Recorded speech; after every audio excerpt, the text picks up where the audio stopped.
une question de, on va dire, de capacité des collectifs à travailler ensemble. Et la question de la professionnalisation, c'est quelque chose que j'ai traité dans le cadre d'un travail, un master en éthique. Et c'est vrai que quand on a commencé à construire le programme en fait, de ces rencontres, je trouvais intéressant de pouvoir participer, si ce n'est au débat, en tout cas à favoriser l'échange. Je vais être accompagné de plein de gens, de plein de personnes. On a souhaité faire quelque chose, je le disais tout à l'heure, en comblant un petit peu, un atelier plutôt participatif. Et donc, du coup, on va utiliser le dispositif que vous avez utilisé l'autre jour, hier après-midi, sur le débat, c'est ça. On ne va pas trop l'utiliser, mais en tout cas, ça nous paraissait intéressant de pouvoir exposer un certain nombre de questions, que vous puissiez y réagir et que nous-mêmes, on puisse y réagir après. Pour faire cette session, je vais être accompagné d'une part d'Amélie, qui va nous aider techniquement, parce qu'on a avoué d'emblée que pour l'aspect technique, on n'allait rien assurer du tout, donc il nous fallait quelqu'un. Et aussi de Delphine Moreau, qui va aussi nous accompagner sur la partie synthèse, observation, en tout cas des échanges qu'on va pouvoir avoir. Il ne faut pas vous priver de vouloir prendre la parole et de discuter avec nous de ce sujet-là au fur et à mesure. On a aussi, donc du coup, invité 2 personnes pour pouvoir discuter un petit peu on va dire, du sujet et avoir leur regard, leur expertise en tout cas du sujet. Mais vous avez aussi votre expertise, donc du coup, on va beaucoup échanger ensemble tous sur ces questions-là. On a avec nous Laure Poisavera, je l'ai mal écrit, je m'excuse Laure. Laure est avec nous. Elle va se présenter et aussi Béatrice, Jacques, qui va aussi se présenter en 2 mots, de dire par rapport au sujet, voilà, où est-ce que vous êtes investi sur ces questions-là? Bonjour.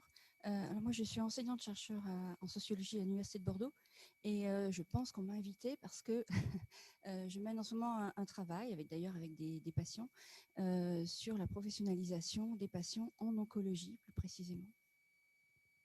Alors, elle a son...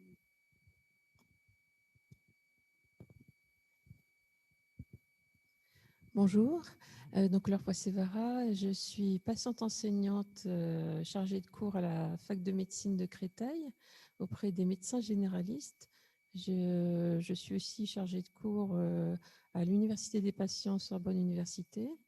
Et par ailleurs, je mène un doctorat au sein du CNAM avec pour directrice de thèse Catherine Tourette-Turgis, qui est la fondatrice de l'Université des patients.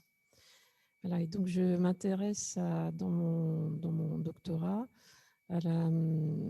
aux patients formateurs, notamment dans les formations médicales, et donc à cette idée de professionnalisation, ce processus de professionnalisation, et à savoir comment il pourrait se mettre en place ou non, en fonction des besoins et des désirs aussi des personnes concernées.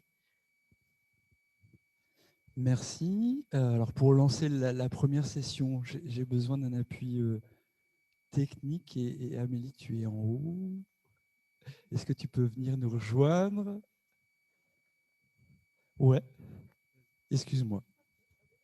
Non, je profite des réglages techniques pour me présenter aussi. Donc, moi, je suis Delphine Moreau, je suis sociologue, je suis enseignante-chercheuse ici à l'EHESP et je travaille plutôt sur des questions de santé mentale et la participation de plus en plus grande de personnes faisant l'expérience de troubles psychiques ou de patients ou ex-patients de la psychiatrie à différents niveaux du soin ou de l'accompagnement et le développement notamment de la paire aidance, des médiateurs de santé paire, mais aussi à tous les niveaux, depuis l'enseignement jusqu'aux soins, à l'éducation thérapeutique. Voilà comment je me retrouve embringuée dans la participation à cet atelier, dont je suis très contente qu'il ait lieu. Il n'y a aucune musique avec le jeu. C'est toi qui lance. On a dit, moi techniquement, je suis pas...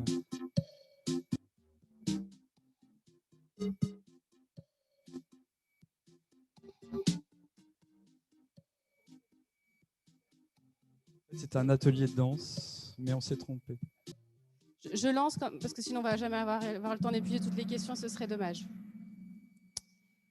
Alors, donc on est à la masterclass professionnalisation, donc là c'est bon, c'est le bon. Alors, pour vous, en un mot, la professionnalisation d'un patient partenaire, ça vous fait penser à quoi? En un mot.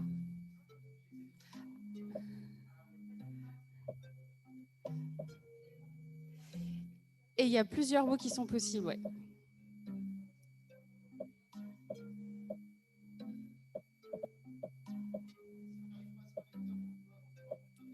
Oui, bien sûr, si les mots ne sont pas rajoutés, je les noterai au tableau. D'accord? Pour ceux qui ont des problèmes pour se connecter, on fera ça au tableau. Agilité.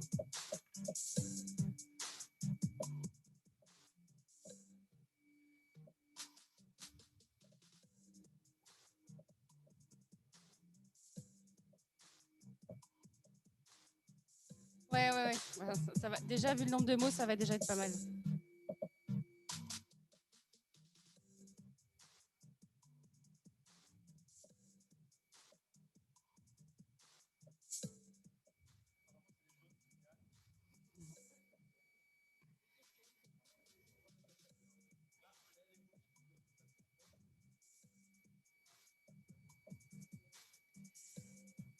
Allez, j'affiche.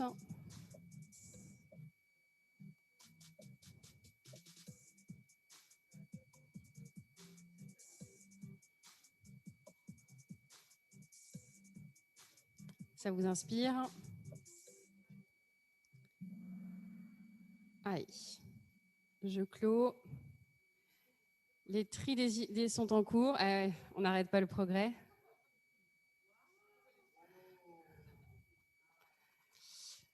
Alors, du coup, on va pouvoir se les trier ensemble. Donc, on a bien Renaissance qui va avec Renaissance. Pardon, oui. Tac. Ouais, c'était bien. Défi, fric, VAE, haut formation, légitimation, légitimité. Ça va avec... Alors ça, on va pouvoir débattre de... Est-ce que la légitimation va avec la reconnaissance? Partenariat dans les soins, collaboration, conflit d'intérêts précaire, risque, passion, des sous, expérience, neutralité, émancipation, nouveau phénomène, une question, un porte-voix, évolution, organisée, rémunération, énergie, statut, des sous et une reconnaissance, fiche de poste, savoir expérientiel, ma vie m'a donné expérience et compétences, équité, essentielle. Merci. Les sous-doués du... égalité, laborieux, formation. Voilà les quelques mots qui sont ressortis de ce brainstorming. Est-ce qu'il y en a qui n'ont pas pu s'exprimer, qui voulaient rajouter? Oui. D'accord. Je l'écris comme ça, c'est aussi... Est-ce qu'il y a d'autres mots qui n'ont pas pu être mis Et dépendance. Ça marche. Merci beaucoup déjà pour cette première étape. Du coup, je me retourne vers toutes les deux, de ce que vous avez pu retenir, en tout cas des mots qui sont ressortis. Est-ce qu'il y a des choses qui vous parlent dans ce qui peut être exprimé par rapport à cette question de la professionnalisation, dont on a beaucoup discuté aussi sur la préparation, où on voit qu'on peut être sur des points de tension, des approches culturelles de cette question-là qui sont différentes. Laquelle des deux veut commencer ?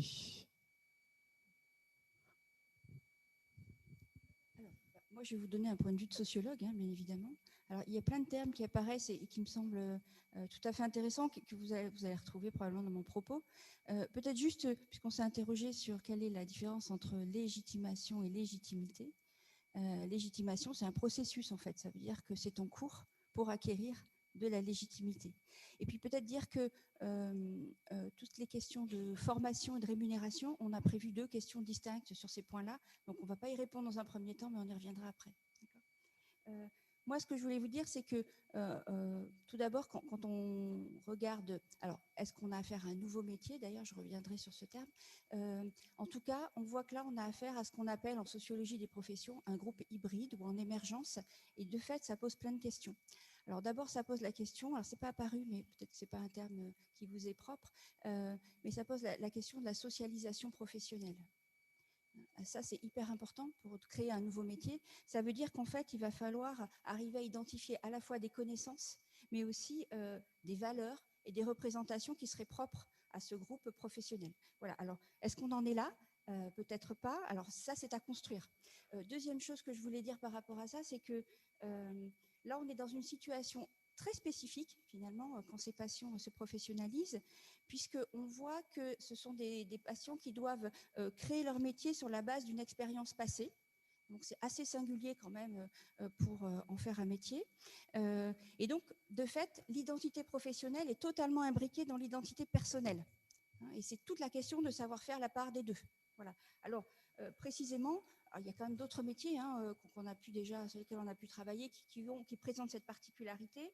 Et cette extrême personnalisation au travail pose le problème, parfois même, de sa professionnalisation. Avec plusieurs questions. Finalement, quelle serait la distance au rôle? Est-ce qu'elle doit être présente et à quoi elle sert? Est-ce qu'elle est attendue, même en termes de compétences? Et est-ce qu'il y aurait une menace, finalement, pour ces patients professionnalisés d'être à un moment donné ou constamment assignés à leur histoire ou ce qu'ils ont été? Et d'ailleurs, même ça pose la question sous-jacente de quelle est la durabilité de l'expérience une fois qu'on est éloigné de la maladie. Est-ce qu'on est toujours finalement est-ce qu'on a toujours la possibilité de témoigner sur cette expérience de la maladie? Et puis, avant de passer la parole à l'autre, peut-être dire une dernière chose, c'est que dans la sociologie des professions, on sait reconnaître un métier selon 4 grandes caractéristiques. Et alors, si on a le temps, j'y reviendrai et je dirai où on en est peut-être aujourd'hui par rapport à ce nouveau métier. Mais les 4 grandes caractéristiques, c'est valider un espace de qualification. Bon, alors, probablement qu'avec les formations aujourd'hui, on est déjà dans quelque chose.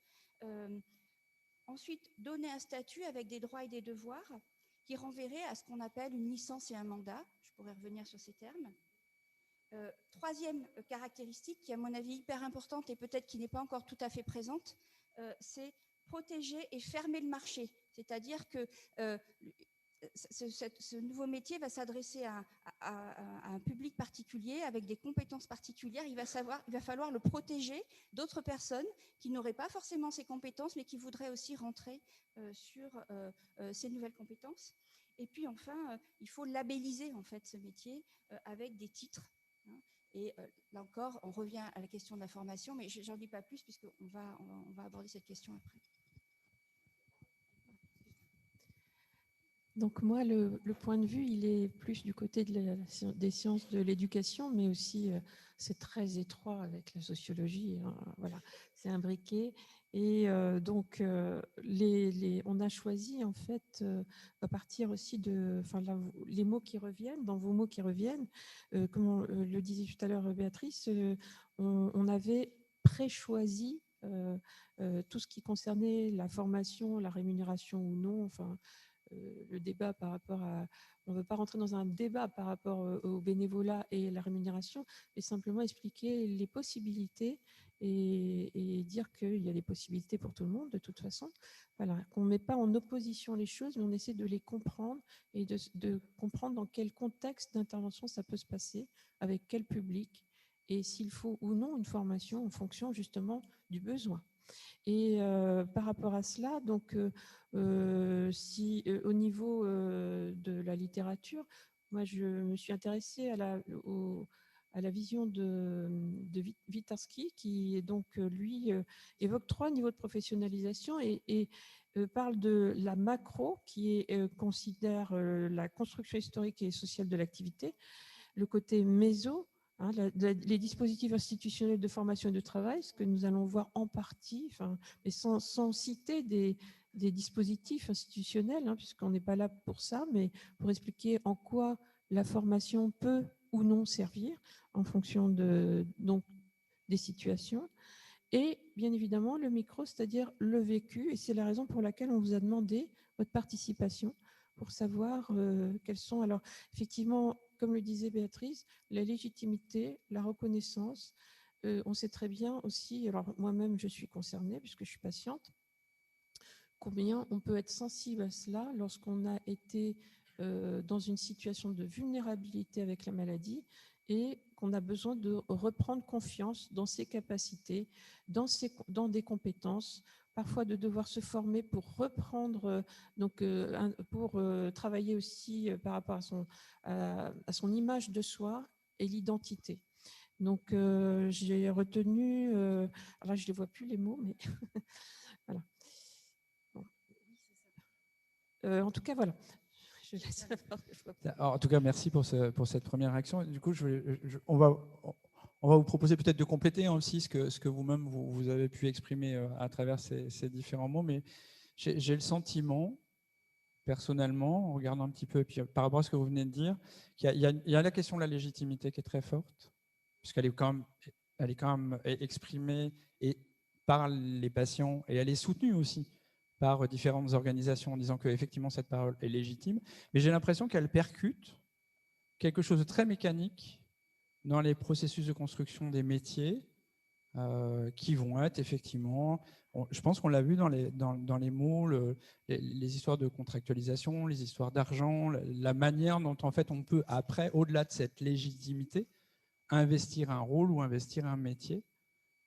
Est-ce que c'est quelque chose que je perçois bien ou est-ce que c'est quelque chose qui ne permet peut-être pas d'avancer ou est-ce que c'est le point d'achoppement sur lequel il faudrait peut-être travailler entre je suis légitime pour faire quelque chose, mais en face, il faut me donner un cadre pour pouvoir être légitime dans cette fonction. Alors, effectivement, quand vous exercez une activité, il y a le fait de se poser la question, la légitimité pour soi, la légitimité pour autrui, c'est pour celui qui reçoit en fait, et la légitimité accordée par le tiers, c'est-à-dire souvent c'est l'institution. L'institution et puis les pairs, parce qu'il y a donc autrui, c'est aussi les pairs. Et dans cela, effectivement, dans la professionnalisation, il y a une sorte de négociation entre l'activité et les compétences en fait qui sont mises en œuvre avec un regard qui est porté par justement le tiers qui va accorder ou non cette légitimité. Et là, cette légitimité, elle se construit dans aussi une négociation identitaire. Béatrice ? Peut-être juste revenir sur un des points que j'ai évoqués. Cette légitimité, en effet, comme tu l'as dit, Laure, elle se construit vraiment des deux côtés. Et donc, du côté des patients, il faut définir un cœur de métier. Bon, voilà, peut-être qu'on n'y est pas encore.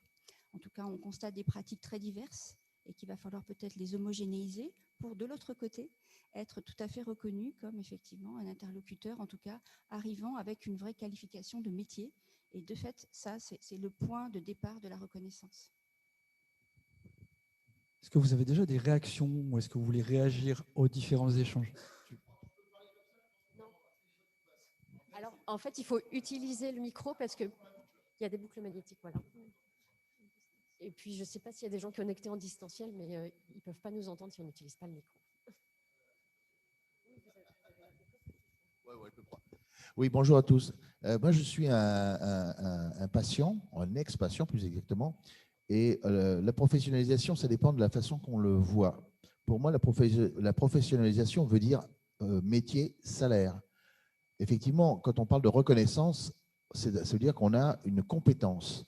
Mais dès qu'on commence à parler d'argent, ça pose un gros souci. Je pense entre autres quand on est dans les commissions d'usagers de centres hospitaliers, si on est payé par l'établissement, on ne peut plus avoir cette autonomie de parole, de liberté de parole.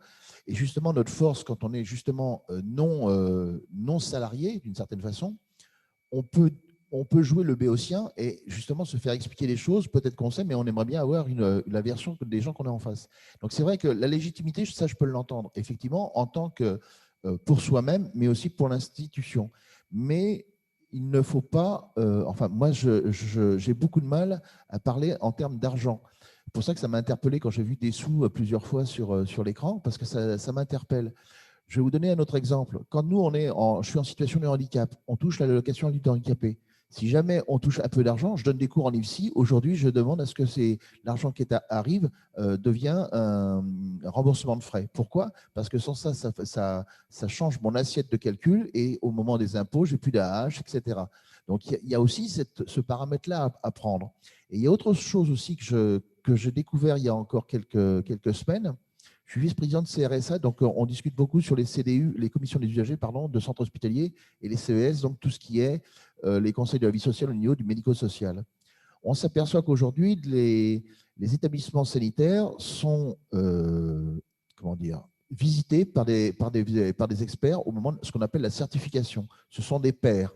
Donc, c'est-à-dire que ce sont des gens de même métier qui vont vérifier le travail d'autres personnes qui ont le même métier. Il n'y a pas de relation d'argent. Les CVS, c'est un peu différent. La visite, la certification, enfin l'évaluation, pardon, est faite par une entreprise privée, donc payée. Est-ce qu'à ce moment-là, on peut donner caution à une entreprise privée? Est-ce qu'on peut donner la caution de l'autonomie sur une entreprise privée que l'on paye? Moi, j'estime que non. Il y a toujours un soupçon possible. Même si ce n'est pas le cas, mais on peut l'avoir. Donc, c'est vrai qu'à un moment donné, qu'on ait effectivement une légitimité, on peut l'avoir aussi par l'expérience, mais que ce soit qu'on en fasse comment dire, un business, moi, ça m'interpelle beaucoup et ça me fait peur par rapport à l'état de la santé aujourd'hui dans nos établissements. Merci. Alors, il y a plusieurs demandes d'intervention ici, et je redescends.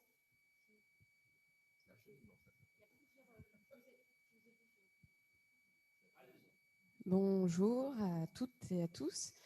Je ne sais pas si je vais réussir à formuler ce que je veux dire, mais je vais essayer quand même.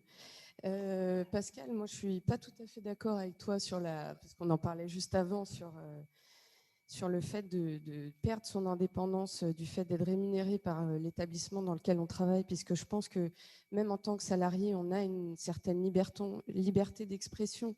C'est inscrit dans le droit du travail, donc bon, ça se discute, hein, il y a les deux arguments. Et moi, j'aimerais revenir sur la notion de distance que vous avez évoquée. Je travaille beaucoup sur la question des patients partenaires, notamment avec Laure. Et la question que j'ai, mais que je n'arrive pas encore à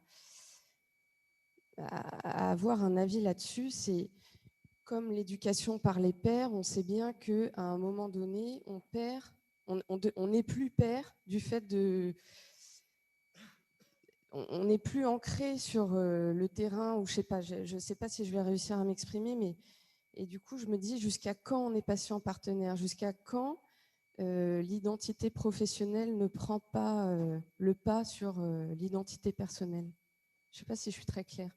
Est-ce que la professionnalisation fait qu'au bout d'un moment, on ne perd pas, on est trop distancié, quoi. On devient un professionnel, point barre, qui est très calé sur le sujet.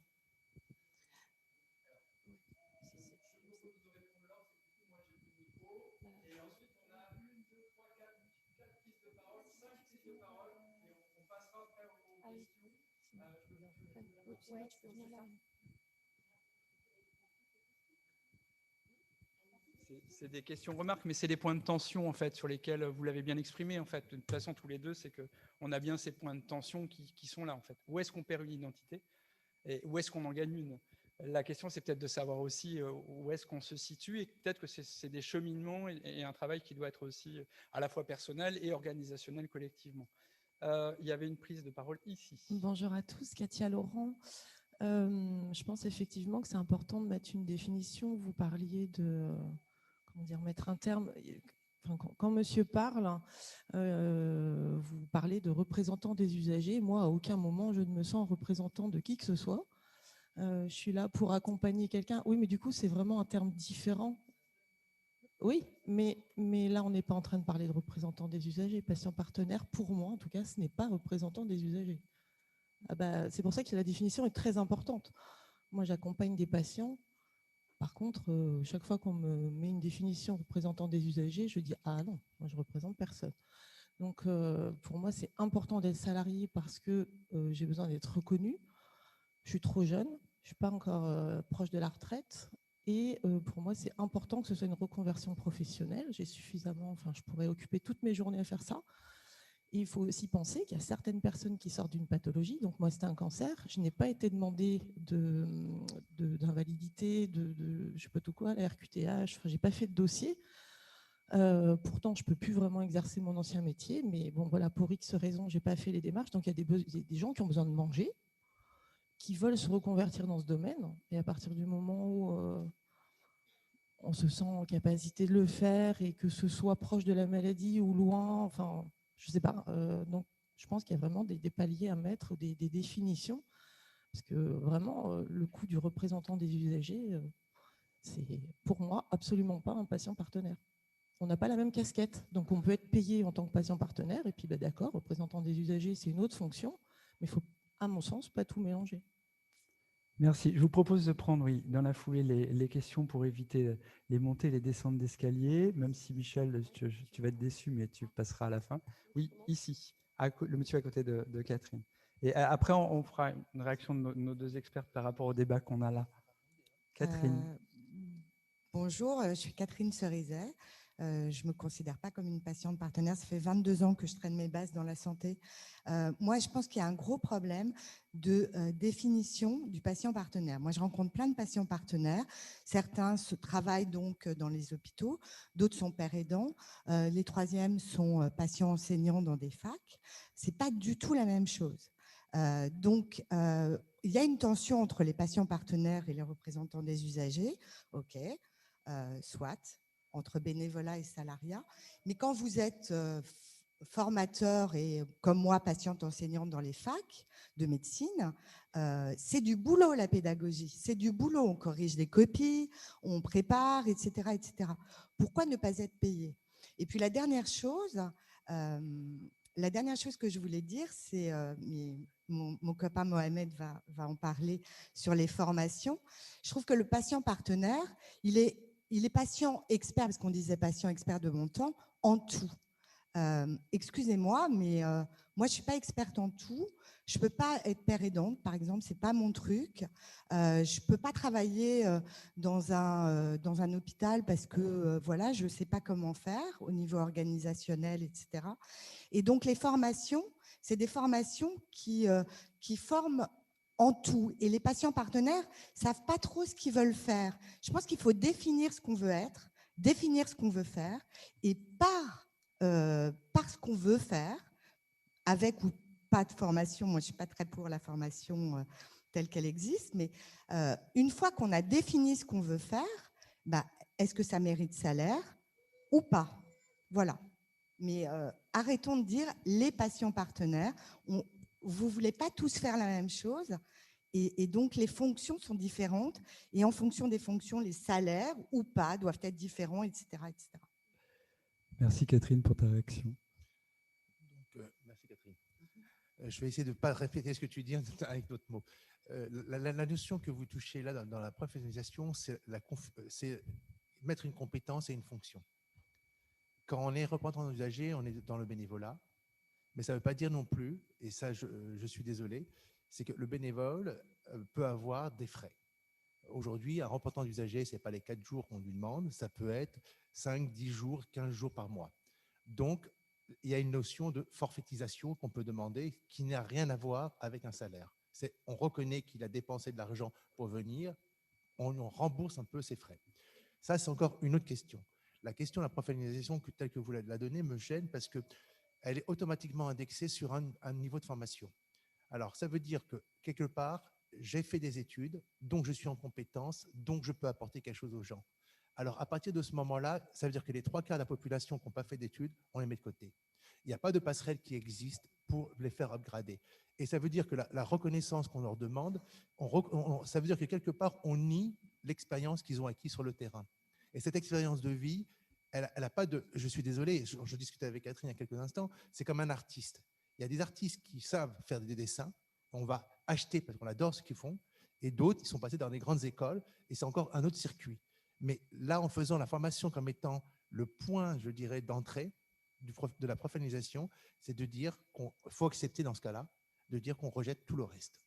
Est-ce qu'on est prêt à accepter ça? Je ne suis pas sûr. Prêt à accepter des gens qui n'ont pas la possibilité d'aller en fac, quoi. On va laisser la parole à Michel Chapeau qui l'avait demandé. Michel, je vais te demander de faire concis et court. Je sais que ça va être complexe, mais s'il te plaît. Il me connaît bien, cet être-là. Moi, je vais vous interroger. Ce n'est pas ambigu, votre acception de la professionnalisation. Moi, je dis que c'est très ambigu. C'est très ambigu. En fait, le problème, c'est que vous supposez que professionnalisation, ça implique l'argent.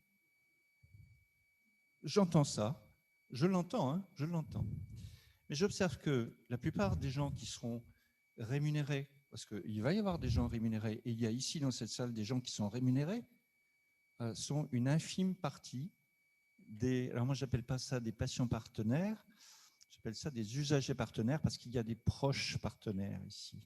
Et c'est leur journée, alors je voudrais qu'on y pense. Et je reviens à mon propos. L'immense majorité des gens qui font du partenariat dans le système de santé seront bénévoles. Ils seront appelés à professionnaliser leur pratique. C'est le constat que je fais. C'est un constat, ce n'est pas un jugement de valeur. Première remarque. Donc, l'argent, oui, mais j'aimerais bien qu'on commence à s'intéresser au fait que si tu es bénévole et que tu es un bénévole professionnel, c'est mon cas, on ait au moins une compensation des frais que tu engages pour ton exercice professionnel. Si on fait une démarche dans ce sens-là, à mon avis, on sera entendu. Première remarque. Deuxième remarque, sur la notion de patient partenaire ou d'usager partenaire. Aujourd'hui, ils sont partout. Ils sont absolument partout. Ils sont dans la recherche, ils sont dans l'assurance qualité, ils sont dans la formation, ils sont dans le soin, ils sont dans la défense des droits des usagers, parce que ce sont des partenaires du système de santé, ce n'est pas des procureurs. Les gens qui travaillent là-dessus, ils savent que ce ne sont pas des procureurs, ce sont des partenaires. Et en fait, ils investissent la totalité des champs de la santé. Je pense que, voilà, dernier point. Et puis alors là, par contre, je trouve ça scandaleux. Pourquoi interroger notre légitimité à devenir des professionnels de partenariat avec des professionnels de santé? Est-ce que moi, j'interroge le psychiatre sur sa légitimité à devenir un psychiatre? Ah ben non, je n'interroge pas. Merci pour ta réaction. Je crois qu'il y avait une dernière prise de parole et on va aussi laisser nos deux expertes réagir. Premier siège à gauche de ce côté-là. Et après, on reprendra. On voit bien que de toute façon, on a des points de vue qui sont très diversifiés sur cette question-là et que c'est de toute façon aussi un objet de discussion, voire de tension à certains moments, entre nous en fonction de nos points de vue. Je vous laisse la parole. Merci. Je suis Gwenaëlle Tual et j'ai 3 questions du coup qui vont aussi rebondir sur ce qui vient d'être dit. C'est effectivement par rapport à cette idée de formation et ça a été dit d'ailleurs de diplôme in fine. Est-ce que selon vous, ça ne contribue pas effectivement à renforcer les inégalités? Parce qu'en France, on le sait bien, on est dans une culture du diplôme et de l'écrit et que de fait, eh bien, ça rend inaccessible à beaucoup d'entre eux, que ce soit patients ou proches aidants. Vous l'avez dit, c'est la Journée nationale des aidants. On a un petit sujet sur la VAE. Ça n'a pas été évoqué, mais la VAE est une autre manière aussi d'amener la professionnalisation, et je ne l'ai pas entendu, qui est une autre manière de certifier. La deuxième question, c'est, et ça a été abordé en creux, c'est peut-être le distinguo que vous faites entre compétences et fonctions. Je ne suis pas certaine, mais en tout cas, de bien avoir compris la différence que vous faisiez. Et derrière, ça m'interroge sur la valeur que vous attribuez au savoir amateur. Alors, je l'utilise l'expression comme telle, les savoirs amateurs, c'est tout un courant de pensée qui émane notamment des actions dans le domaine du VIH et d'actions de collectifs militants qui sont à l'intersection de plusieurs thèmes, et où justement les savoirs amateurs n'étaient pas opposés aux savoirs professionnels. Et d'une certaine façon, les savoirs amateurs, pour ceux qui étaient amateurs dans tel ou tel domaine, qu'ils soient sportifs, de philatélie ou que sais-je, il ne serait venu à l'idée de personne de dire que ces amateurs-là n'avaient pas un niveau de compétence aussi élevé, voire plus que d'autres. Et donc, il y a des amateurs qui même sont dans certains domaines, par exemple la musique ou autres, ont du coup des compétences qui parfois sont même bien au-delà et reconnues comme étant bien au-delà, et pour autant, ils sont dit amateur et non pas professionnel. Donc du coup, c'était cette notion que je voulais aussi apporter au débat, cette notion volontairement provocatrice d'amateurisme, et en quoi l'amateurisme ne serait pas un gros mot précisément, puisqu'il émane une reconnaissance de compétences et non pas une fonction et un rôle. Là où moi j'ai entendu fonction ou rôle. Et enfin, du coup, la dernière question, c'est celle de la distinction que vous faites entre reconnaissance et statut. Puisque, à mon sens, la reconnaissance peut prendre différentes formes et n'est pas directement liée à un statut. Un statut qui, lui, si on prend la définition telle qu'elle, est un ensemble de dispositions inscrites dans la loi.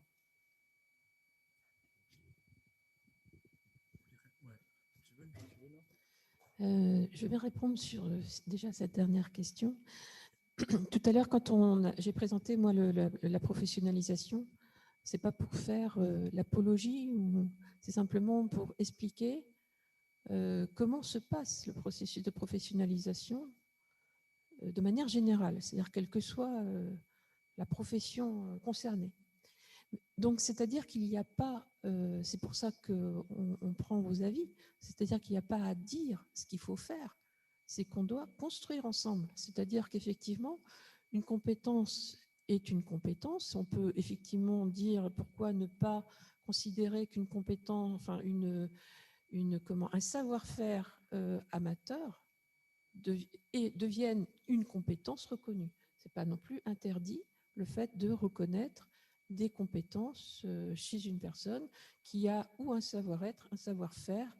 Et effectivement, encore une fois, le but n'est pas d'opposer, de dire ceux qui doivent être formés et ceux qui ne sont pas formés n'auront pas de poste. En gros, c'est un petit peu ce que je peux entendre dans ce qu'on dit, puisque ceux qui seraient formés prendraient la place des non-formés.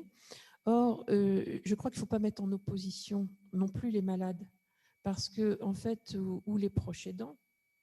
C'est-à-dire qu'effectivement, il y a des contextes d'intervention qui nécessitent parfois une formation pour pouvoir comprendre. Mais la formation, elle peut être certifiante, elle peut être diplômante, mais elle peut être aussi simplement une certification ou professionnelle ou une formation, j'allais dire, généraliste, non diplômante, non certifiante, c'est-à-dire tout simplement avoir une formation. Quand on doit faire le TP, si on fait les 40 heures, bon, il y a une formation, mais pour autant, ce n'est pas un diplôme négociable professionnellement avec un statut. Voilà. Mais on fait cette formation. Par contre, effectivement, pour les professionnels de santé, c'est obligatoire. Voilà, donc vous voyez, il y a aussi des choses qui sont obligatoires et dans le même exercice, un patient, il peut la faire et pour pouvoir intervenir en ETP, mais il peut aussi faire un DU s'il veut, ou un master. Mais ça, c'est aussi son choix, c'est des choix de vie aussi. Comme disait madame tout à l'heure, que en fait, je suis jeune et je veux me reconvertir. Je ne suis pas proche de la retraite. Je ne peux pas me permettre de faire du bénévolat parce qu'il faut bien que je mange. Donc, il y a ça aussi qu'il faut prendre en compte. Quand la maladie vous tombe dessus à 30 ans, vous ne pouvez pas renoncer à toute une partie d'un devenir. Donc, le bénévolat, il y a du bénévolat choisi. Et moi, je crois que le plus important, c'est qu'il n'y ait pas de bénévolat contraint. C'est-à-dire du bénévolat qui forcerait quelqu'un à se dire « j'accepte de faire cette activité non rémunérée parce que je pense qu'on m'a dit qu'il y aurait un poste plus tard ou que je pourrais être payé et donc je pense que peut-être si j'accepte le bénévolat, j'aurai le reste ». C'est ça la difficulté. Ça, c'est du bénévolat contraint. Ou quand, par exemple, quand on sent une pression, en fait, et qu'on se dit, il vaut mieux être déjà dans le circuit, même si je suis bénévole et que je ne suis pas payée, parce que peut-être qu'un jour... Donc ça, c'est vraiment très difficile à vivre. Donc simplement, et puis je rajouterais, il y a le volontariat, qui est encore différent et qui permet aussi, mais là c'est au niveau des institutions publiques, d'intervenir et d'avoir une indemnisation qui n'est pas une rémunération et qui donc n'intervient pas justement dans les allocations AH, dans le volontariat, j'entends, pas le bénévolat, dans le volontariat, et qui ne vient pas en diminution de l'allocation. Moi-même, je suis en invalidité 2. Hein, donc, il y a beaucoup aussi de choses qui sont dites. C'est pour ça qu'on a fait aussi un volet, après on en parlera, sur l'indemnisation, sur la rémunération et l'indemnisation. Parce que souvent, lorsqu'on va dans des institutions CAF, Cap Emploi, Pôle Emploi, on va vous dire des choses. Ah non, non, vous ne pouvez pas faire ça. Ah non, non, ça c'est. Voilà. Et en fait, vous pouvez. Donc, on a mis un outil en place, on vous en parlera tout à l'heure, pour justement aider les personnes à savoir comment ne pas perdre leurs droits sociaux s'ils reprennent une activité professionnelle rémunérée. Voilà. Donc, je pense qu'il faut, alors quand on parlait de statut, ben oui, les statuts, c'est lié à une profession. Là, effectivement, on est là pour parler, pour essayer de comprendre. Il y a plusieurs partenaires, des patients partenaires. Alors, effectivement, le terme est générique, on est bien d'accord. Le terme est générique, pourquoi? Parce qu'à un moment, le terme patient expert n'était pas bien accepté par les professionnels de santé. Et donc, il faut aussi comprendre leur susceptibilité et de se dire, ben, moi, j'ai fait 10 ans d'études et la personne, elle a fait 40 heures en ETP et elle se dit expert. Donc, je pense qu'il y avait aussi, on a besoin, je pense, à un moment, les patients, de s'asseoir et dire, voilà, voyez, on est quelqu'un, on a des savoirs, reconnaissez qu'on a des savoirs. Maintenant, je pense que c'est reconnu dans le monde médical et qu'on on peut passer, c'est vrai qu'on utilise plus le terme patient partenaire, je pense que c'est lié à ça. C'est pour ne plus faire en fait trop que les professionnels de santé se sentent un peu mal par rapport à ça. Donc le terme patient partenaire est effectivement un peu un fourre-tout, mais il faut se dire qu'il y a et là qu'il y a on va en reparler avec la formation, des patients qui ont déjà des certifications et d'autres pour lesquels c'est encore libre à ce niveau-là. Juste pour dire un petit mot supplémentaire. Je ne comprends pas, alors je reviens vers monsieur, je ne comprends pas très bien cet argument qui est souvent donné d'ailleurs pour ne pas rémunérer. Je ne comprends pas très bien votre argument qui est d'ailleurs, quand on rencontre des acteurs institutionnels, souvent donné pour ne pas rémunérer. C'est souvent un argument, puisque il me semble, surtout que nous sommes dans un pays assez libre, que tout salarié d'une entreprise publique ou privée peut dire ce qu'il pense de ses fonctions, de son entreprise. Alors, il prend un risque, bien évidemment, mais comme tout salarié, je ne vois pas très bien quelle différence vous faites en termes de... la perte d'autonomie, je ne la saisis pas bien. Après, s'il vous plaît. Ouais, je vais finir. Oui, je vais finir. Ensuite, il a été posé la question, si j'ai bien compris, est-ce qu'on perdait son expertise lorsqu'on rentrait progressivement dans la professionnalisation et la question du temps. Alors là, ce que montrent des certain nombre de travaux, qui ne portent pas forcément d'ailleurs sur les patients, mais qui sont sur les mêmes processus d'engagement des usagers dans les projets et de professionnalisation de ces usagers. En effet, c'est vrai que les travaux précédents montrent que parfois, on prend cette expression parfois, il passe de l'autre côté du miroir. C'est-à-dire qu'il n'est plus reconnu. Alors, il a une position particulièrement inconfortable parce que c'est une personne qui devient non plus reconnue, donc là, si je prends votre cas, du côté des patients, mais qui ne serait pas non plus reconnue du côté des professionnels. Donc voilà, une position extrêmement instable et difficile à vivre. C'est vrai que des travaux montraient ça. Voilà, il faudra suivre effectivement ce qu'il en est. Alors, sur la question de la formation, mais on va y revenir de toute façon, je dis juste un petit mot. Moi, je suis complètement d'accord avec vous sur l'idée qu'il y aurait aujourd'hui des patients super formés, ultra formés même. On trouve des parcours impressionnants de formation et puis d'autres qui n'ont pas fait ce choix-là. Et est-ce que c'est en train de créer une distinction finalement entre ceux qui auraient... chez qui on reconnaîtrait, parce qu'ils sont passés par un diplôme, beaucoup de compétences et beaucoup moins chez les autres. Ça c'est quelque chose aussi véritablement qu'il faut regarder. Mais ce que je voulais ajouter, c'est que malgré tout, on est dans un pays, là encore, dans lequel le diplôme est extrêmement important. Et vous l'avez vu, hein, dans la constitution du métier, c'est une des caractéristiques. À chaque fois qu'on regarde comment c'est créé un nouveau métier, il a fallu passer par ça. Voilà. Donc, alors, soit il faut apporter une nouvelle formule, mais la tâche est quand même complexe. Et juste pour revenir sur les dernières remarques, alors la VAE, bon, on n'a pas le temps d'en parler, hein, surtout parce qu'on n'a pas encore parlé du volet de formation. Effectivement, ces savoirs amateurs, là, là aussi la littérature montre qu'ils sont plutôt développés d'ailleurs en astronomie. Il y a eu même des usagers qui ont vraiment réussi parfois même à collecter des données de façon très importante pour les chercheurs. Mais vous voyez, si je reprends votre distinction, je crois que c'était ça, pardon, j'ai perdu, reconnaissance et statut, il faudrait les séparer. Alors oui, probablement qu'avoir ces savoirs, avoir collecté des données, ça leur donne beaucoup de savoir, mais ça ne leur donne pas pour autant un statut. Et inversement, avoir un statut, ça donne beaucoup de reconnaissance. Voilà. Donc c'est une façon de distinguer ces deux termes.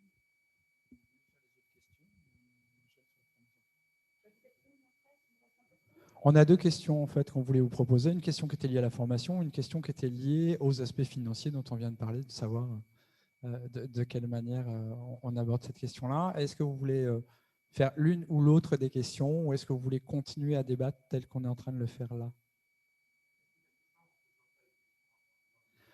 On a commencé de toute façon à les rejoindre. Ce que vous aviez dit aussi sur la question de l'accessibilité à la formation, qui serait la clé à un moment donné dans les processus de professionnalisation, qui permettrait éventuellement d'accéder à un statut. En tout cas, moi, c'est ce que j'entends. Je vais me permettre deux remarques par rapport à des éléments que j'ai entendus tout à l'heure sur l'histoire de la transition du miroir, parce que moi, je l'ai vécu aussi professionnellement, en passant des associations de patients, d'usagers, vers des associations de professionnels de santé, où j'ai fini par, à un moment donné, ne plus être reconnu par personne dans mon propre statut, avec un fort sentiment en fait, d'imposture dans mon propre rôle et de ce qui devait être joué. Mais à un moment donné, il faut retravailler ça, en fait, et effectivement, on travaille plutôt une posture métier. Pour la question de, peut-être aussi sur laquelle on peut aller, sur les questions de bénévolat, de rémunération, de comment on se positionne. Si je vais dans ce que tu dis, Michel, moi j'ai travaillé pour une association pendant très longtemps et j'étais représentant d'usagers.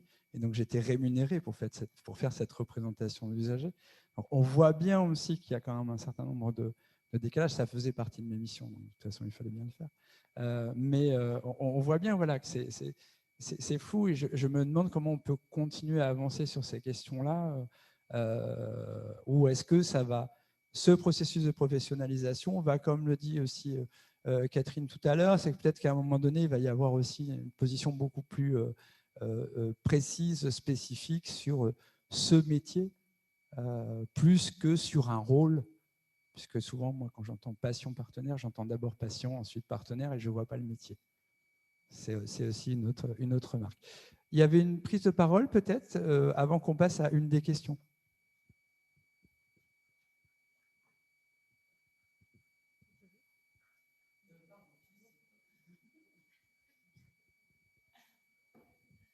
Merci.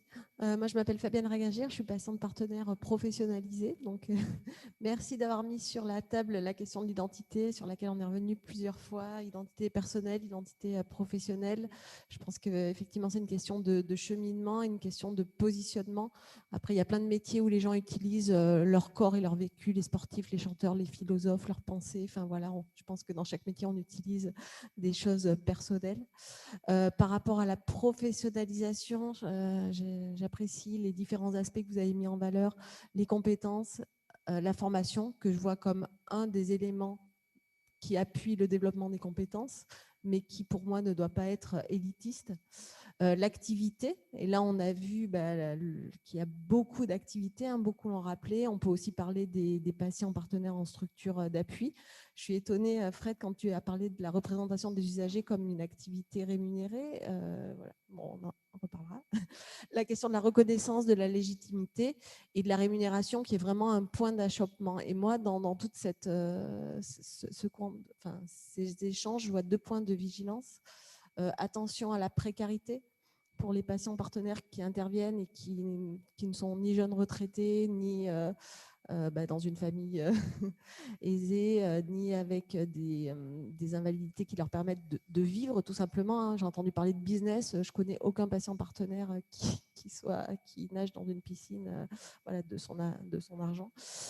Et attention aux inégalités. Alors, il y a plusieurs types d'inégalités. Enfin, voilà, certains ont besoin de rémunération, d'autres n'ont pas besoin de rémunération.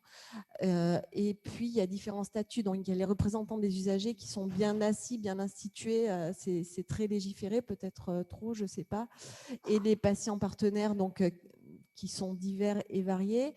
Et là, on voit bien une complémentarité. Et je pense qu'il y a un point d'achoppement où certaines missions des RU sont peut-être proches de celles des patients partenaires quand on est dans l'amélioration de la qualité. Karim, je serais intéressée d'avoir ton point de vue par rapport à ça. Et juste pour finir, j'ai envie de dire que pour moi, c'est normal de penser la rémunération dans la partie professionnalisation par rapport justement à ces inégalités possibles. Pour une intégration de la personne malade dans la société, c'est une contribution importante. On voit bien que la paire aidant, c'est quelque chose qu'on doit pouvoir développer. Et puis, c'est aussi une question éthique. Les professionnels de santé avec qui je travaille ou avec qui je me suis formée, quand je bosse avec eux, ils sont mal à l'aise en disant pourquoi moi je suis rémunérée quand on bosse sur le même sujet, autant de temps chacun et pas toi. Donc voilà, moi je me pose la question comment on va gérer ces inégalités de statut par rapport à des activités semblables. Alors, déjà, au niveau de la formation et au niveau de la reconnaissance, il y a effectivement différentes activités qui sont déjà, pour lesquelles il y a déjà des statuts ou en tout cas une certification. C'est justement le représentant des usagers. Moi, je ne vais pas trop en parler parce que je connais moins cette partie-là. Mais par contre, il y a aussi donc, le père aidant en santé mentale, qui est aussi, et puis le patient expert en addictologie. Voilà, ce sont 3 volets qui sont déjà bien définis. Alors, ça ne veut pas dire que pour autant c'est simple, parce qu'il y a des articles, je vous ai mis d'ailleurs en bibliographie, vous verrez, des articles sur le fait que justement, il y a des fois des points d'achoppement sur le recrutement, parce qu'on croit qu'effectivement, tout père aidant peut intervenir, notamment en santé mentale. Il y a eu une étude où il y a eu abandon de la moitié des pères aidants dans le recrutement, parce qu'en fait, il y avait des choses qui allaient soi-disant de soi, et ça n'a pas été le cas, et ça a posé des problèmes, et ça a posé des problèmes même pour les pères aidants eux-mêmes, parce que du coup, ils se sont sentis de nouveau en vulnérabilité, et c'est ça qu'il faut aussi éviter, et veiller à éviter à ce que les personnes soient et de nouveau en situation de vulnérabilité, et de nouveau en situation de précarité. Donc, c'est les 2 points, effectivement, aussi pour lesquels il faut veiller à ce que, quand on parle de professionnalisation, c'est tout ça qui doit être pris en compte. Oui, alors c'est pour vous exposer un retour d'expérience. Moi, je suis patiente partenaire dans les soins, on peut dire bénévole professionnel. J'interviens dans des ateliers d'éducation thérapeutique, mais aussi dans la co-construction et la co-animation de ces ateliers à l'hôpital Bichat, donc à Paris. Et le recrutement des patients partenaires se fait par une approche de compétences en fonction du repérage, on va dire, que les médecins font dans le service, et puis de la volonté d'engagement du patient.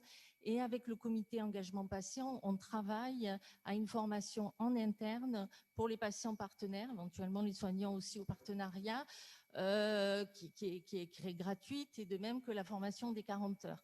Donc ça, c'est une facilitation.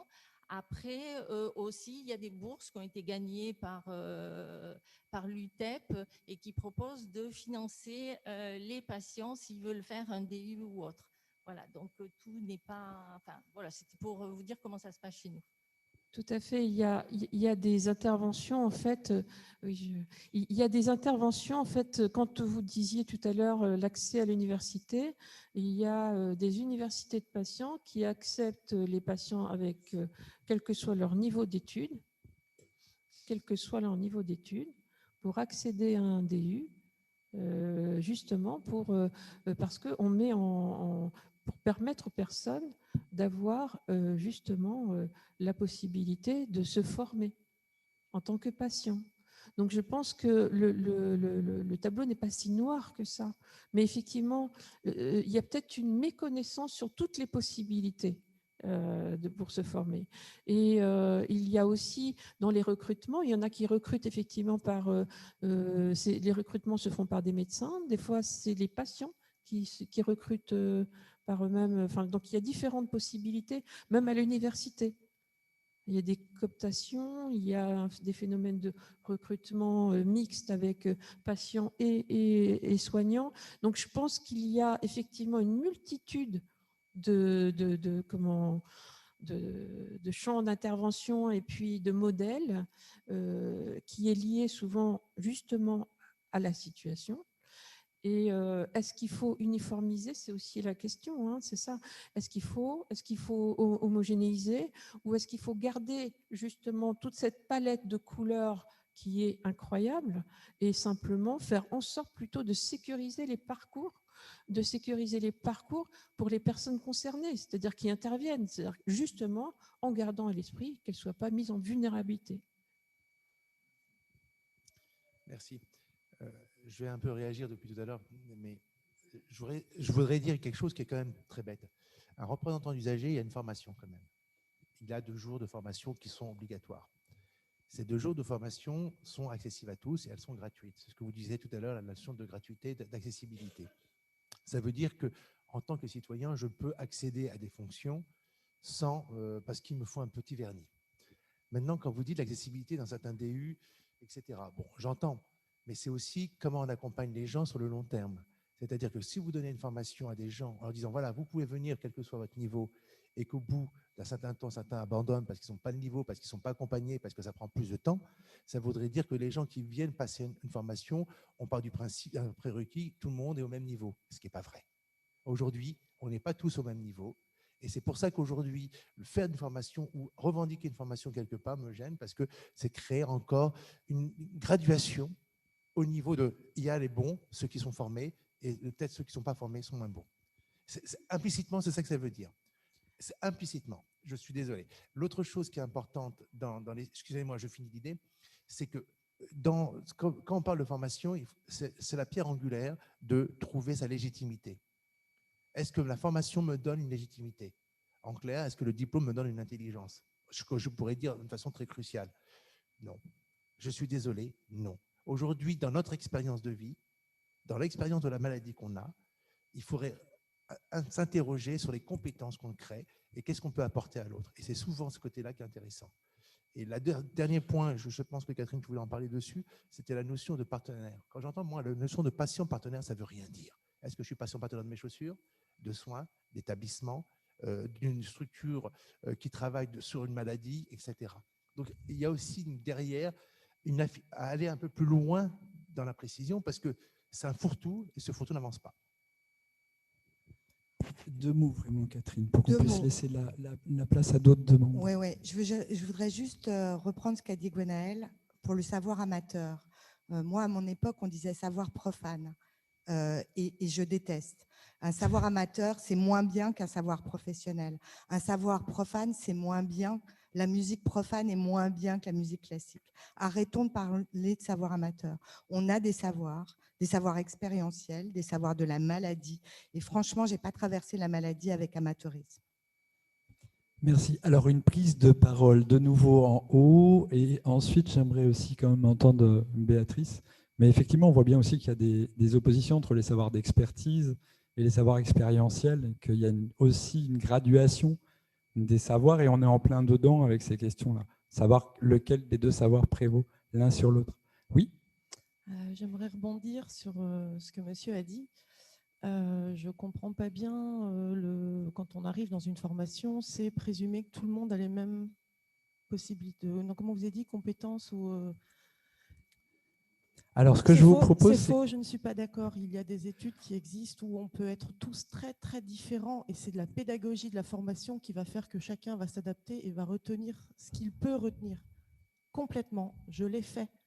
Et je sors d'une maîtrise et j'étais avec des gens qui n'ont pas le bac, qui venaient de différents horizons. On en a tous retenu quelque chose de différent et c'est bien pour ça que tout à l'heure, quelqu'un a dit patient partenaire, ça englobe une multitude de possibilités, de définitions. Oui, non, mais très bien, vous disiez qu'il faut trouver un nom, mais quelle est l'idée? On vous écoute. dites-nous quel nom il faut mettre, qu'est-ce qu'on peut apporter derrière, parce que je pense que c'est ça qu'on cherche tous. Mais très bien. Catherine. Bien sûr, mais bien sûr. Mesdames. En attendant, c'est moi qui gère le temps. En attendant, on va couper les des micros. Formations où tout le monde peut y accéder. Vous avez un café pour vous battre après. Non, on a un café après pour tous. On ne va pas se battre du tout, on défend des idées. Mais bien sûr. Mais alors, on voit bien que c'est aussi un sujet qui se tend. Et une dernière chose, c'était le rapport que monsieur disait entre légitimité et intelligence. Je n'ai pas bien compris la corrélation. Je pense que vous allez en discuter au café juste après. Gardez bien vos questions et allez et retrouvez-vous au café et jusqu'où du coup discutez. Michel, tu as demandé la parole, mais vraiment je te demande d'être très concis parce qu'il y a une demoiselle qui a aussi demandé la parole et qui ne l'a pas demandé. On va demander à Michel, tu es d'accord? On commence par la demoiselle? Merci. Et vraiment après, tu es concis. C'est une question ou c'est une remarque, mais pas les deux en même temps, on ne va pas y arriver. À vous. Merci. J'aurais beaucoup de choses à dire, mais je vais essayer d'être concise. Moi, je travaille sur un projet autour des patients experts addiction, justement. Et je pense qu'on fait un focus là sur la notion de formation, mais qu'est-ce qui est important, c'est surtout de reconnaître un savoir expérientiel, puisque le patient, il a un vécu, donc un savoir expérientiel. Et comment on reconnaît un savoir expérientiel? Pour les patients experts addiction, justement, on a développé une démarche de validation, qui repose un peu sur la VAE, la validation des acquis de l'expérience, où derrière, il y a tout un référentiel de compétences. Et du coup, ces personnes-là, elles vont pouvoir passer dans cette démarche-là en reconnaissant les compétences qu'elles ont pu développer tout au long de leur parcours. Et si face à ce référentiel de compétences, il peut y avoir certaines lacunes, des notions qui ne sont pas là, des expériences dans certains milieux qui ne sont pas là non plus, on va pouvoir proposer des préconisations pour aller jusqu'à la certification de patients experts addiction. Les préconisations, ça peut être des stages, des formations supplémentaires. En tout cas, ça sera toujours en lien avec le projet du patient qui veut devenir patient expert addiction. Donc, effectivement, la formation, en tout cas la reconnaissance d'un espace de qualification, comme vous le disiez tout à l'heure, c'est quoi un nouveau métier? Je pense que ce n'est pas forcément de la formation pure. Il y a des patients experts addiction qui passent dans sa démarche de certification sans se former de manière supplémentaire ou faire des stages supplémentaires, puisqu'ils ont déjà acquis et on reconnaît leurs compétences. Voilà. Merci. Michel Excuse-moi, Pardon, oui. Merci, une petite précision rapide. Catherine, je suis bien d'accord. Quand j'ai parlé d'amateurs tout à l'heure, et juste que je précise du coup le contexte, c'est pour ceux qui souhaitent creuser la question des savoirs amateurs, qui est venue avant les savoirs profanes et qui émane d'une tradition de militantisme aussi dans le domaine de la santé. C'est juste qu'au niveau des textes législatifs, le statut qui a vraiment différencié de la reconnaissance des savoirs amateurs, n'était pas du tout le même qu'aujourd'hui. Et que, bien évidemment, la connotation de ce terme à l'heure actuelle n'a rien à voir d'il y a plusieurs décennies. Mais c'était ça que je voulais pointer, c'est-à-dire que dans l'usage des termes que nous faisons, ils sont teintés culturellement et socialement, et même la valeur que nous attribuons à l'heure actuelle à la certification au diplôme n'a rien à voir avec ces mêmes décennies où l'amateurisme était vu comme quelque chose, mais avec une très grande fierté et mise en avant. C'était en ce sens-là. Je me permets juste la précision. Merci. Et le temps que ça arrive à Michel, de toute façon, la question aussi des savoirs expérientiels, pour l'avoir travaillé avec la Société française de santé publique, on travaille aussi sur les savoirs expérientiels des professionnels de santé. On voit bien qu'en fait, il y a ces questions de rééquilibrage sur l'ensemble des savoirs qu'on peut produire, quelle que soit notre situation. Michel, court parce que très vite. Tout est en vrac. Michel, éducation thérapeutique de Nouvelle-Aquitaine, Etna, je ne me suis pas présenté, malade chronique, et proche aidant. J'ai une remarque très simple à faire. La plupart des situations de partenariat qui sont décrites, quel que soit le domaine dans lequel on travaille, c'est du témoignage ou du traçage. La plupart. Il y a peut-être 1000, 2000 personnes qui sont aujourd'hui en France considérées comme des partenaires, mais qui sont en réalité essentiellement des témoins, et des gens qui ne sont même pas formés, à l'exercice du témoignage. faut quand même le dire, quoi. Je veux dire, c'est la première évidence. La deuxième évidence, c'est qu'aujourd'hui se constitue une large variété de tâches et de missions qui peuvent être liées d'ailleurs à la grille de Karman. Je vous invite à relire la grille de Karman en permanence parce qu'elle décrit ce qui est en train de se passer. Et donc le témoin, degré 1, niveau minimal de formation, pas de remboursement de frais. Et puis au niveau N+++++, quelqu'un qui, formé au plus haut niveau universitaire, est appelé à contribuer, à concevoir ou à réviser ou analyser voilà, le domaine dans lequel il agit. Il y a aujourd'hui une filière qui est en train de se monter. Vraiment, clairement. Mais il s'agit quand même de faire très clairement la distinction entre les missions, les fonctions, les tâches, la rémunération, la formation. Tout ça, c'est très logique. C'est en train d'apparaître sous nos yeux. Il faut pouvoir le décrypter, quoi. Merci Michel. Je voudrais avoir ton point de vue, Béatrice. Ce qu'on va vous proposer tout de même, puisque les deux autres questions, c'était des modalités de pourcentage, mais pour regarder ce que ça va donner en termes de couleurs pour un peu conclure. Et Laure aussi, tu nous parlais d'un dispositif tout à l'heure, j'aimerais bien que tu nous en touches 2 mots. Et puis on essaiera de conclure à peu près dans le timing. Je le dis maintenant parce que je sais qu'on finira pas à 10h30 tel que c'est parti. Ouais, juste très rapidement, je reviens un peu sur la formation. Ce qu'on sait aussi quand même, c'est que parfois la formation quand même peut être utile, notamment quand on est pris dans des rapports de pouvoir.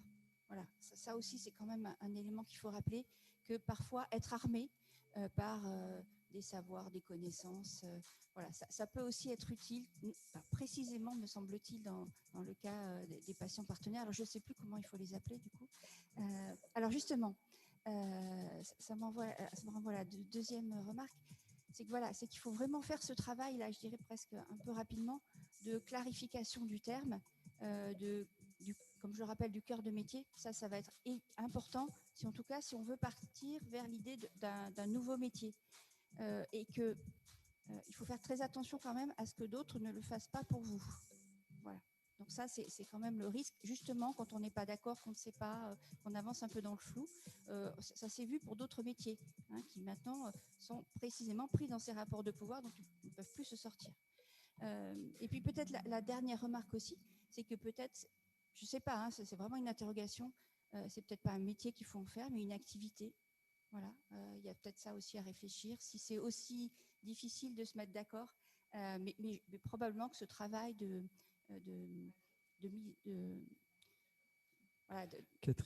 mise en cohérence de l'ensemble aussi. Alors, on a dit il y a plein de tâches, donc c'est difficile d'arriver à avoir un terme commun.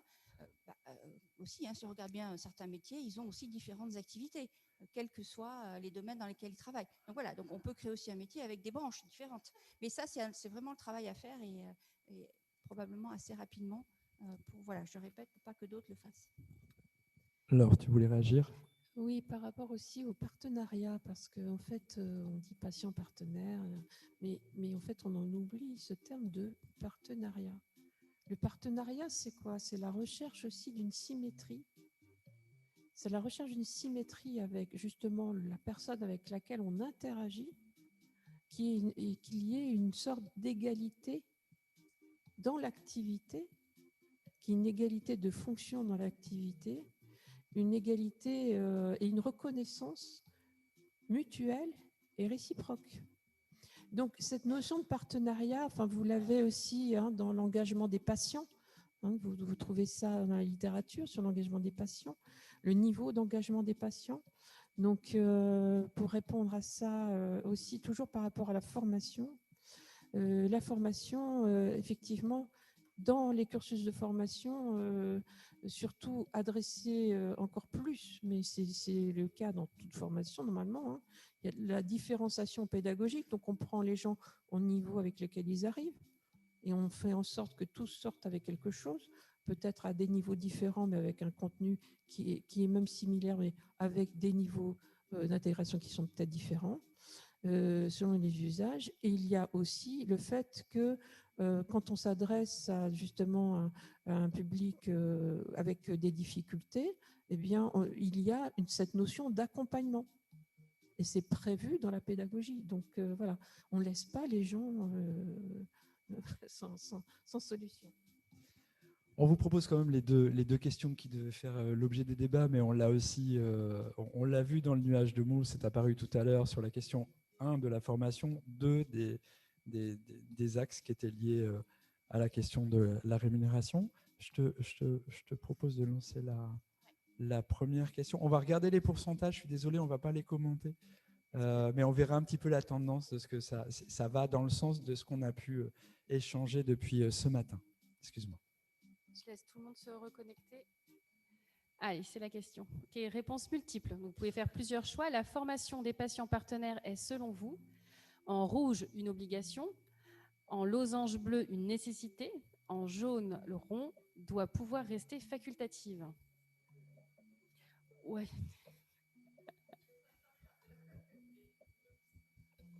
C'est le petit bonus pour la faute d'orthographe. Qui a gagné ?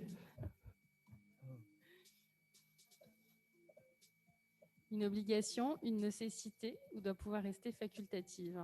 Et donc, vous avez plusieurs choix qui sont possibles. Il n'y a pas autre, non. Il faut toujours que ce soit un peu clivant, sinon c'est pas drôle. Et encore, vous êtes en choix multiple. Moi, j'avais reste... proposé qu'on ne soit pas en choix multiple, juste pour mettre un peu plus de tension. Allez. C'est bon ? Ouais, c'est bon. C'est ça, c'est les résultats. 67% pour doit pouvoir rester facultatif. Donc là, il y a un vrai consensus là-dessus. Ouais.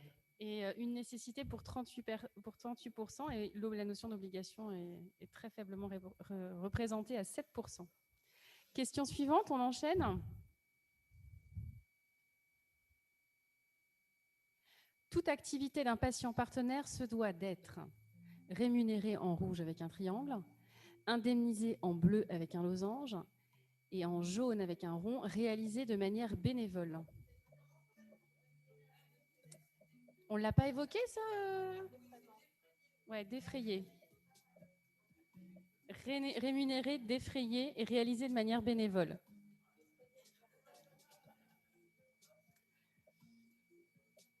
Et c'est choix multiple.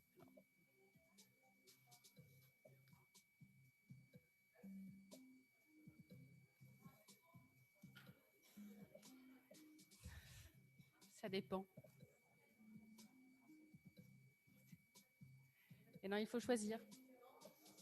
Non, je crois pas. Je crois qu'il y a une seule réponse. Ouais, il faut choisir.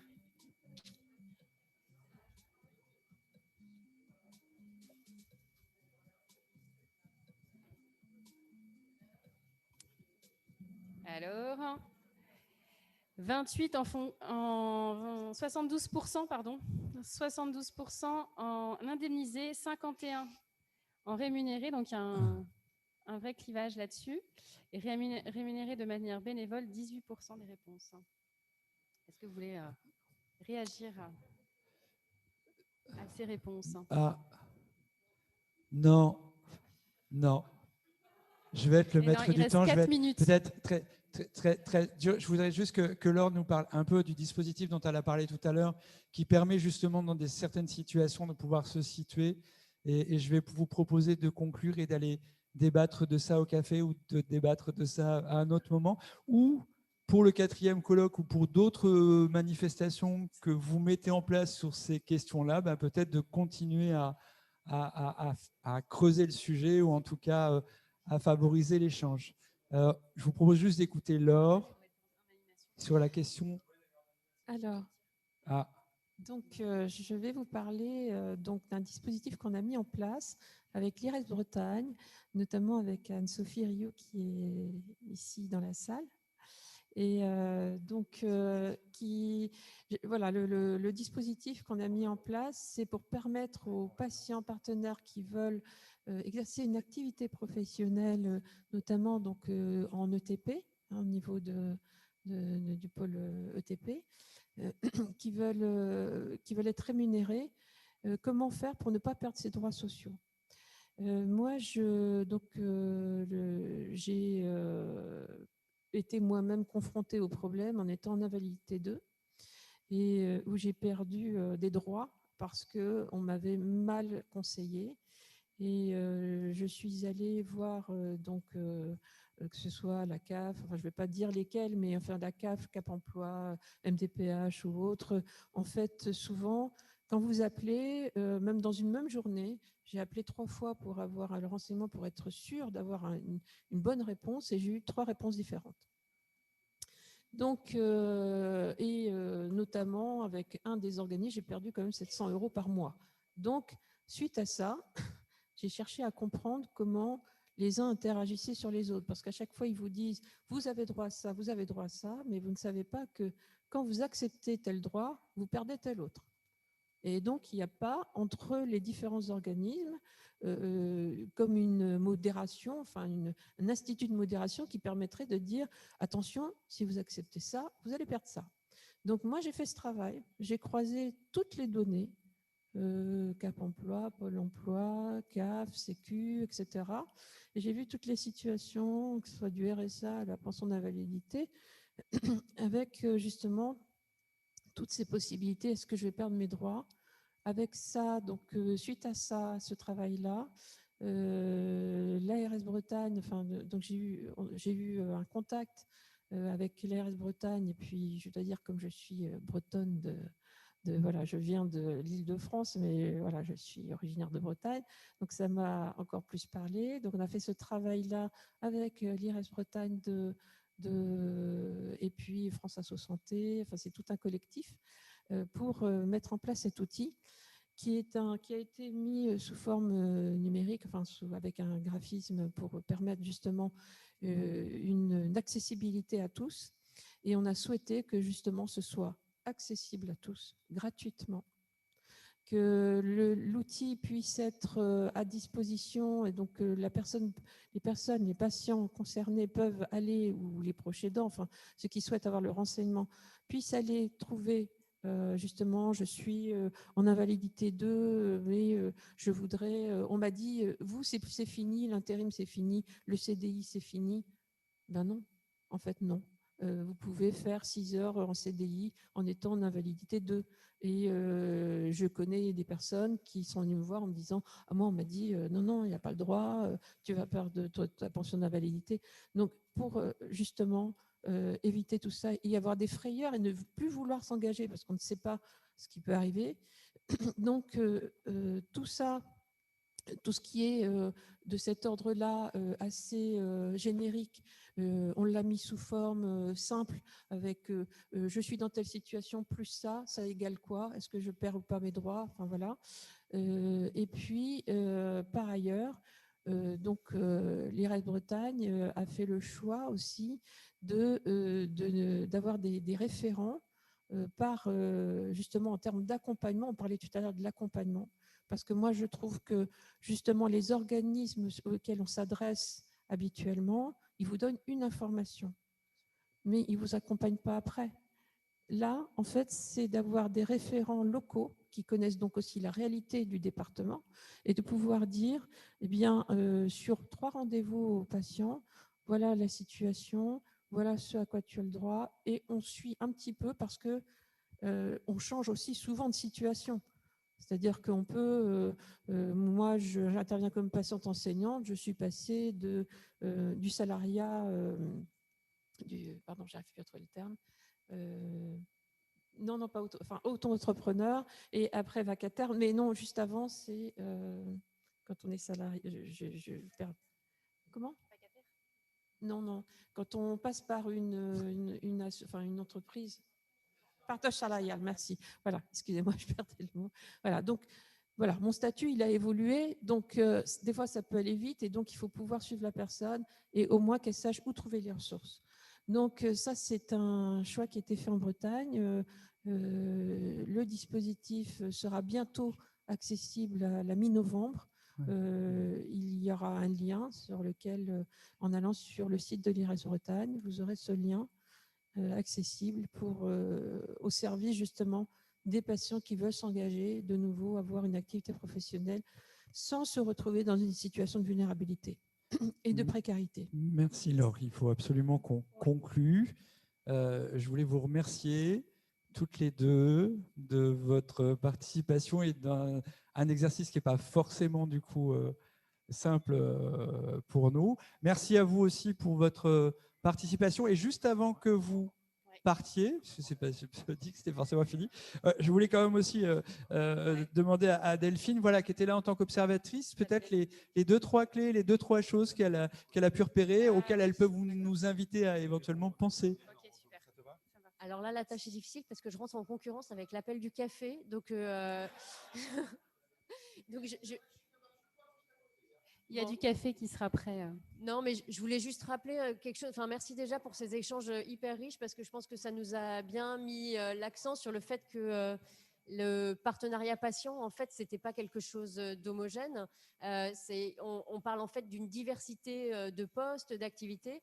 La professionnalisation, comme vous l'avez rappelé, c'est un processus qui est en cours, mais en ce moment, on assiste à différentes formes de professionnalisation selon des modalités extrêmement diverses et qui peut mettre en fragilité d'ailleurs les personnes qui participent à ces activités parce que quelles vont être les attentes? Est-ce qu'il va y avoir à un moment des statuts pour ces différentes fonctions qui vont être définies et par qui ils vont être définis? Donc, qui va pouvoir participer à la définition de ces statuts? Alors, on voit bien que ça pose, selon, voilà, est-ce qu'on parle de père aidance? Est-ce qu'on parle de patients enseignants à l'université? Est-ce qu'on parle de patients qui interviennent dans des équipes de soins ou dans le service qualité d'un hôpital? On n'aura pas forcément les mêmes attentes selon les différents types de postes ou de fonctions ou de métiers qui sont occupés. Ça pose toute la question à la fois de la formation et de la rémunération ou de l'indemnisation. Sur la formation, c'est qu'est-ce qu'on a en tant que patient partenaire? De quelle formation on a besoin pour s'équiper? Est-ce qu'on a besoin de formation pour s'équiper ou pas?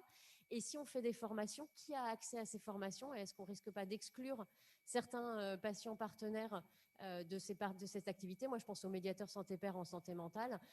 Si on prend que des gens qui sont censés avoir Bac+3 pour être médiateurs santé-père, du coup, peut-être qu'on va louper aussi des formes de père aidance entre personnes qui n'ont pas eu accès à des études à l'université et en recréant des inégalités, on l'a dit. Mais aussi, si on reconnaît qu'il y a besoin de formation pour occuper certains postes, comment est-ce qu'on fait pour que ça ne délégitime pas ou que ça ne perde pas de sa valeur au savoir issu de l'expérience? Comment on fait pour continuer à maintenir cette reconnaissance du savoir expérientiel qui est au cœur de ces nouvelles fonctions aussi? Et je pense qu'autour de la rémunération, et je m'arrêterai là-dessus, se pose aussi la question de la rémunération ou de l'indemnisation, se pose aussi des questions cruciales en termes d'inégalité, en termes de précarité. Et on voit bien qu'il y a des points de vigilance à faire selon les situations qui sont extrêmement diverses. Et Laure insistait là-dessus en conclusion. On a des situations extrêmement diverses selon qu'on touche déjà l'âge, qu'on est en invalidité ou au contraire, on n'est pas dans ces dispositifs. Il y a une vraie question en termes de précarité. Alors, une question qu'on n'a pas pu aborder là dans la professionnalisation, c'est aussi cette question aussi des trajectoires des personnes. Et on l'a un peu évoqué à certains moments, mais est-ce que quelqu'un qui s'engage dans une position de patient partenaire à un titre ou à un autre, est-ce qu'il a vocation à faire ça toute sa vie? Comment éventuellement ces compétences elles vont pouvoir lui permettre éventuellement des réorientations professionnelles derrière, avec cette question que tu disais, est-ce qu'on est toujours, parce qu'on a à un moment donné occupé des fonctions au titre de son expérience personnelle, est-ce qu'on va être toujours ramené à son expérience personnelle? Donc voilà, ça soulève beaucoup de questions. Est-ce qu'on devrait faire des ateliers comme ça autour de certains postes spécifiques, médiation pair, intervention à l'université, recherche, etc. Parce qu'au fond, ça pose aussi des questions diverses en termes de formation, de statut et de reconnaissance.